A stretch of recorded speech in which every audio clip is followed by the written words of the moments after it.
नमस्कार, स्वागत है सभी आंगनबाड़ी सेविका मिनी बहनों का हमारी आज की सच्ची खबरों में। तो बहनों देखिए, 3 विभागों का लग रहा बजट फिर भी सामने आ रही लापरवाही। यानी 3 विभागों का बजट लग रहा है फिर भी लापरवाही सामने आ रही है। वो क्यों आ रही है? 441 में 150 आंगनबाड़ी केंद्रों के भवन बने, 291 रह गए अधूरे। वित्तीय वर्ष 2023-24 में मिली थी स्वीकृति, प्रति केंद्र 12 लाख रुपए आएगा खर्च। ये प्रयागराज की खबर है। जिले में प्रस्तावित आंगनबाड़ी केंद्रों के भवनों के निर्माण में ग्राम पंचायत दिलचस्पी नहीं दिखा रही है। यही कारण है कि 1 साल पहले स्वीकृत हुए 441 में से अब तक सिर्फ 150 केंद्रों के भवन ही तैयार हो पाए हैं। अन्य भवनों में कुछ का काम अधूरा है तो कुछ में निर्माण ही शुरू नहीं हुआ। इस सुस्ती के पीछे बजट का संकट बताया जा रहा है। बाल विकास पुरस्कार विभाग के जनपद 4499 आंगनबाड़ी केंद्र संचालित हो रहे हैं। इसमें से करीब 526 आंगनबाड़ी केंद्र शहर में है, अन्य केंद्र ग्रामीण अंचल के हैं। दी जाती है स्वीकृति। जिले के तमाम आंगनबाड़ी केंद्रों के पास अपना भवन नहीं है। कुछ केंद्र परिषदीय स्कूल में संचालित होते हैं तो कुछ कार्यकर्ताओं के घर पर किराए के भवन में। समय समय पर शासन की ओर से आए आंगनबाड़ी केंद्रों के भवनों के निर्माण के लिए स्वीकृति दी जाती है। मार्च 2024 में भी 441 नए आंगनबाड़ी केंद्र बनाने की मंजूरी शासन से मिली थी। एक भवन के लिए करीब 12 लाख रुपए बजट स्वीकार हुए हैं। ग्राम पंचायतों के पास है जिम्मेदारी। इसमें से 2 लाख रुपए बाल विकास एवं पुरस्कार, लगभग 1.5 लाख रुपए पंचायती राज विभाग खर्च करेगा। शेष लगभग 8,50,000 बजट मनरेगा से लगेगा। इन भवनों के निर्माण की जिम्मेदारी ग्राम पंचायतों की ही मिली है। अब तक 150 के आंगनबाड़ी केंद्रों के भवन ही बन पाए। 291 आंगनबाड़ी केंद्रों का निर्माण होना बाकी है। कई प्रस्तावित आंगनबाड़ी केंद्र ऐसे भी हैं जिनका अभी तक काम शुरू नहीं हुआ। इसकी वजह से आंगनबाड़ी केंद्रों को अपना भवन मिलने में लेट लतीफ़ी हो रही है। विभागीय सूत्रों का कहना है कि मनरेगा में भुगतान की लेट लतीफ़ी के कारण यह कार्य अटका है। महीनों से बंद पड़ा काम, जिम्मेदारी नहीं दे रहे ध्यान। कोराम ब्लॉक में पेतिहा में बन रहे आंगनबाड़ी केंद्र के भवन में अभी सिर्फ दीवार खड़ी हो पाई। स्लैब, फर्श, प्लास्टर, वायरिंग समेत अन्य तमाम कार्य अभी होने बाकी हैं। इसी तरह धूधा, बेगवार, सईगड़ा, बरहुला, कला कपूरी गाड़ा में भवनों का निर्माण सुस्त पड़ा है। कोडिहार के गंगागज, रामपुर, हुसैनपुर, मेजा के चांद जरार, मेजा खसा उड़ाऊ। तो देखिए इनके जो अभी निर्माण अधूरे पड़े। वित्तीय वर्ष 2023-24 में स्वीकृत ये सब हुआ है। गुलाब चंद। अब मैं आपको दूसरे जो आदेश हैं उनकी तरफ ले चलती बहनों। कई आदेश है, ठीक है, तो आप पूरा वीडियो देख लें। आंगनबाड़ी केंद्रों के भवन की बन पाए अब तक इतने अधूरे पड़े हैं। 12 लाख रुपए का एक भवन का किराया आता है। तो देखिए कल शाम को वीडियो हमने बता दिया था, फिर से बता दे रहे हैं। देखिए कल की डेट में, यानी कल कितनी डेट थी आप भी सभी देख लें। 19/4 और यहाँ भी 19/4। पहले 1500 आए यहाँ पर देखें आप, उसके बाद 1000 आया, उसके बाद 500 रुपये। तो ये कल आए हैं। ये ऐसा नहीं किसी एक ज़िले में है, झांसी में, वाराणसी में, आगरा में, बाकी सभी ज़िलों में ये पैसे आना शुरू हो चुके हैं। किसी के कल ही आ गए, किसी के आ जाएंगे, तो किसी के 2 यानी 22-23 तक पूरे सभी के पैसे आ जाएंगे। अब देखिए यानी मुख्यमंत्री जी ने ये बहुत पहले निकाल दिया था, लेकिन इसका कोई स्कूल वाला नहीं मान रहा है। न मनमानी फीस, योगी कैबिनेट ने विधेयक को दी मंजूरी। न मनमानी फीस वसूल सकेंगे, न 5 साल से पहले बदल सकेंगे यूनिफॉर्म। यूपी में निजी स्कूलों की मनमानी रोकने के लिए योगी कैबिनेट ने मंगलवार को शुल्क निर्धारित अध्यादेश के प्रारूप को मंजूरी दे दी। इसके मुताबिक निजी स्कूल न तो मनमानी फीस वसूल सकेंगे और न ही 5 साल से पहले यूनिफॉर्म बदल सकेंगे। यूपी स्व-वित्त पोषित स्वतंत्र विद्यालय शुल्क का निर्धारण अध्यादेश 2018 के दायरे में 20,000 रुपये से अधिक सालाना फीस लेने वाले सभी स्कूल आएंगे। यानी 20,000 से ज़्यादा जो भी स्कूल लेगा पैसे एक बच्चे से, तो वो सभी 2018 के जो दायरे हैं उसमें सभी आ जाएंगे। सीएम योगी आदित्यनाथ की अध्यक्षता में हुई कैबिनेट बैठक के बाद उप मुख्यमंत्री डॉक्टर दिनेश शर्मा ने कहा कि प्रस्तावित अध्यादेश शैक्षिक सत्र 2018-19 से लागू होगा। सीबीएसई, आईसीएसई और यूपी बोर्ड समेत सभी शिक्षा बोर्डों पर ये नियम लागू होंगे। स्कूल किसी खास दुकान से किताबें व यूनिफॉर्म खरीदने को बाध्य भी नहीं कर सकेंगे। अल्पसंख्यक संस्थान भी इसके दायरे में आएंगे।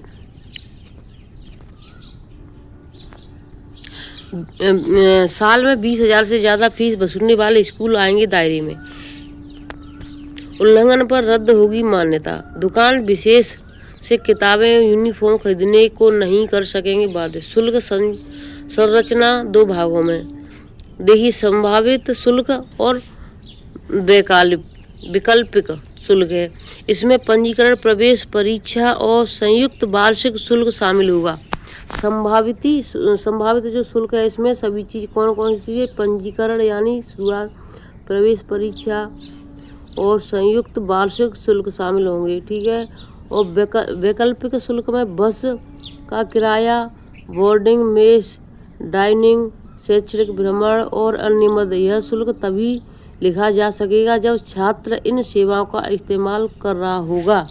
यानी ये दूसरी वाली जो है इनका छात्र इस्तेमाल करेगा तभी ये लिखा जाएगा। ऐसा नहीं कि जो कोई यूज नहीं कर रहा फिर भी इसको बढ़ा चढ़ा करके आप कर दें। 8% से ज़्यादा नहीं बढ़ा सकेंगे फीस। डॉक्टर शर्मा ने कहा कि निजी स्कूल वार्षिक फीस में 5% से अधिक वृद्धि नहीं कर सकेंगे। अन्य मदों को भी मिला दे तो अधिकतम वृद्धि 7-8% ही कर सकेंगे। फीस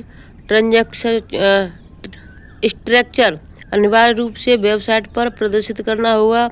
एडमिशन फीस सिर्फ एक बार ही वसूल सकेंगे। फीस निर्धारण के लिए वर्ष 2015-16 को आधार वर्ष माना जाएगा।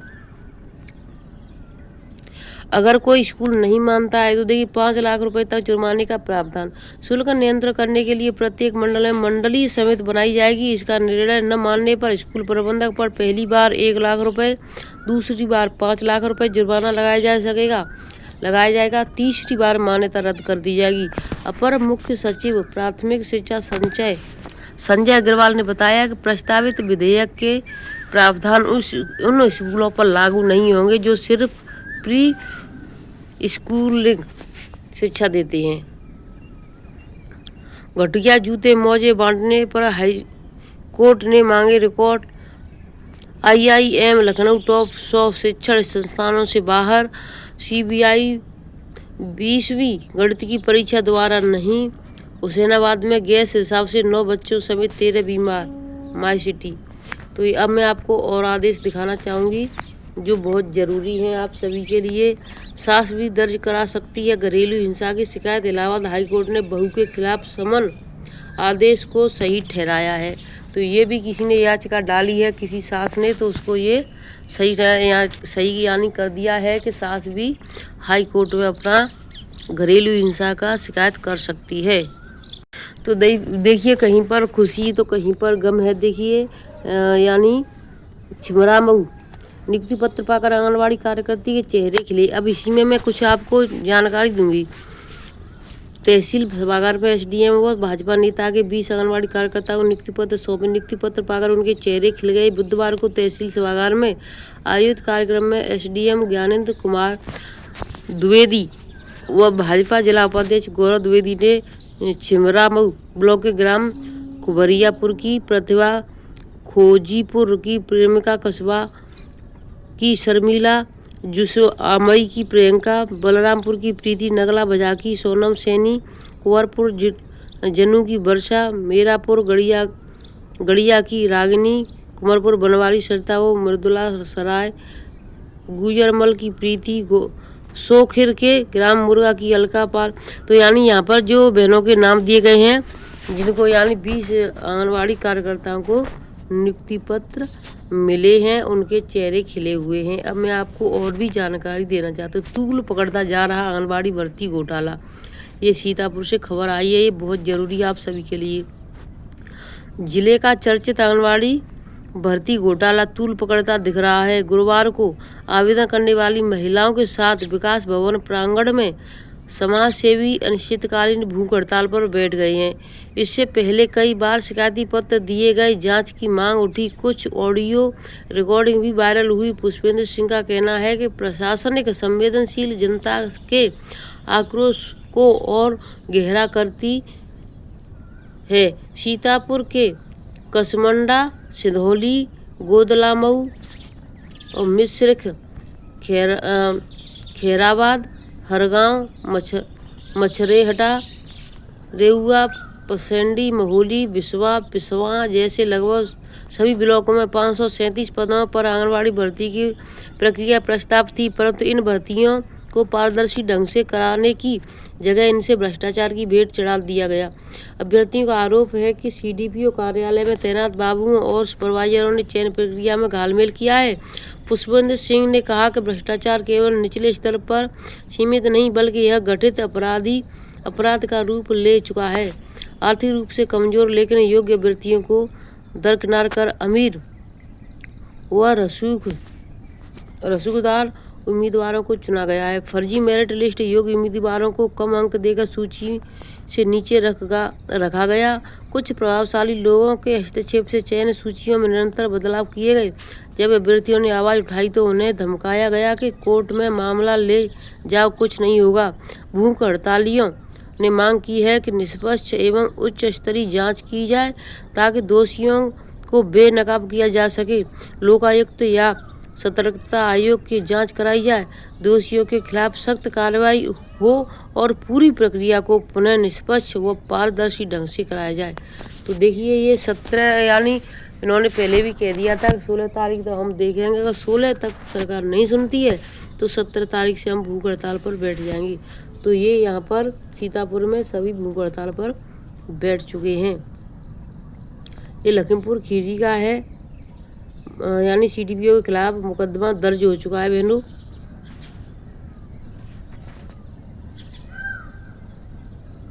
पूनम देवी नामक महिला ने वर्ष 2007 में आंगनबाड़ी कार्यकर्ती पद पाने के लिए फर्जी अंक पत्र प्रस्तुत किया था। इस मामले में पहले ही शिकायत पत्र श्याम किशोर मौर्य को तहरीर पर धोखाधड़ी समेत कई धाराओं में मुकदमा दर्ज हो चुका था, लेकिन इस पूरे घोटाले की परतें अभी और खुलना बाकी थी। बीती रात फिर से एक नया मुकदमा कर लिया गया है दर्ज। जानकारी के अनुसार पूनम देवी ने नौकरी बचाने के लिए फर्जी निवास प्रमाण पत्र तैयार कराया था। इस फर्जी प्रमाण पत्र को बनवाने विभागीय अधिकारी व स्थानीय पंचायत पदाधिकारियों की भूमिका भी शक के घेरे में है। फर्जी निवास प्रमाण पत्र से नौकरी जारी रखने का खेल। श्याम किशोर मौर्य का कहना है कि पूनम देवी ने अपने वास्तविक पते को छुपाकर समेसा गांव का फर्जी निवास पत्र बनने का प्रमाण पत्र तैयार कराया। लेखपाल से कहकर पंचायती सदस्यों से इन फर्जी दस्तावेज पर अपनी रिपोर्ट लगा दी और अधिकारियों ने बिना सत्यापन के प्रमाण पत्र जारी कर दिए। जांच के दौरान यह प्रमाण पत्र फर्जी साबित हुआ और उस उप जिलाधिकारी दोहरा में 19 जुलाई 2024 को इसे निरस्त कर दिया गया।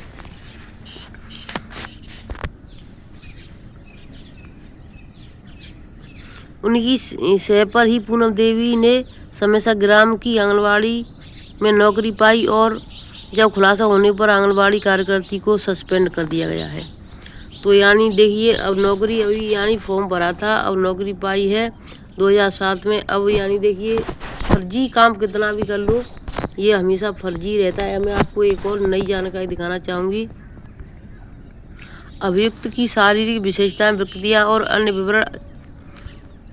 तो देखिए, जिसके खिलाफ यानी जो हुआ है, पहचान, कद, सेंटीमीटर, बनावट, जन्म तिथि, चेकअप नहीं।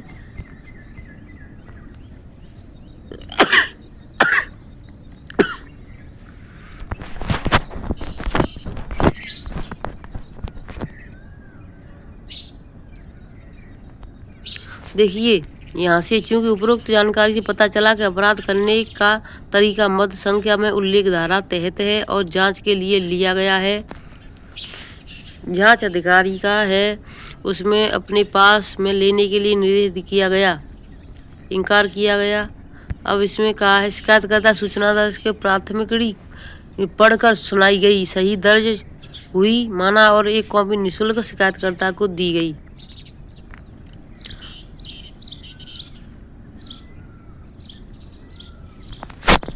अब इसमें मैं आपको बता देती हूँ इसमें क्या है।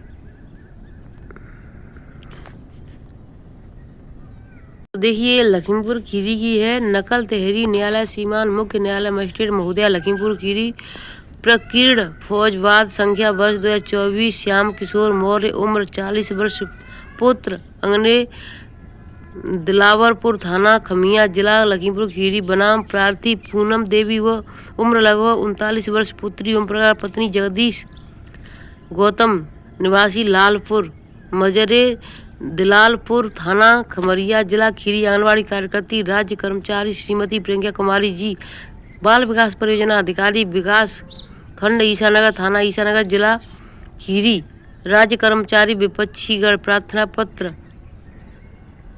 अब मैं जो आपको बता रही थी अभी जो लखीमपुर खीरी का मैटर है पूनम कुमारी के खिलाफ, तो ये वही है। इसमें जो FIR हुई है वो सभी इसमें दिखाई गई है।